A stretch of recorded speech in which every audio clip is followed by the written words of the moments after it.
Hello, I'd like to talk to you today about concussions in youth sports, signs to watch for, and why it's important to watch for them.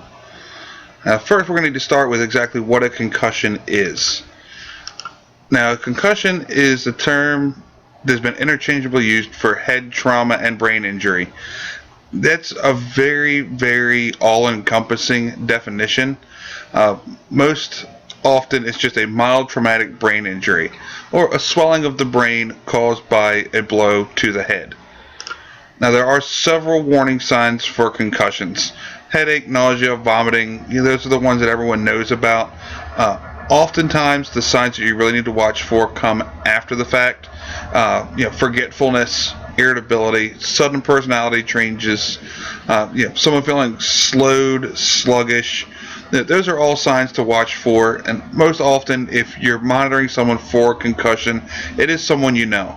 So you should be on the lookout for any of these warning signs, and if you see them, it's highly recommended that you would speak to a physician.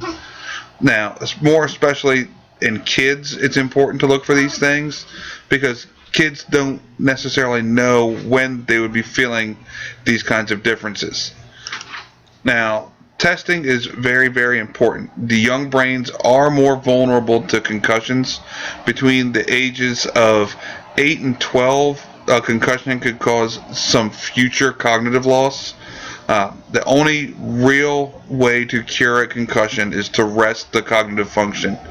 Now, that would entail not reading, no computer screens. There's a lot of different things that you aren't allowed to do. And make sure that if you are doing these things that you're taking breaks while you're doing your activities. If a concussion happens and isn't caught, second impact syndrome could happen, which is a second concussion. That causes the brain to swell even further and is oftentimes fatal. Baseline testing isn't necessarily a proven commodity that it needs to happen, but it can't hurt to have a baseline set of questions that you ask your children at the beginning of the season. From there, you can ask these questions if a concussion is believed to have taken place. That way, you're making sure that your kids are very well taken care of. The baseline testing is even done at the professional level now, even though it's not widely used as a definite go-to. Now, it's not a standalone process, but it can easily assist in the diagnosis, and it's an easy way to help make sure that the athlete is ready to get back in there and play. Now, in order to return to play, these are the steps that you should follow. First of all, for 24 hours, there should be no activity, followed by light aerobic exercise, sport-specific exercise, also with no contact.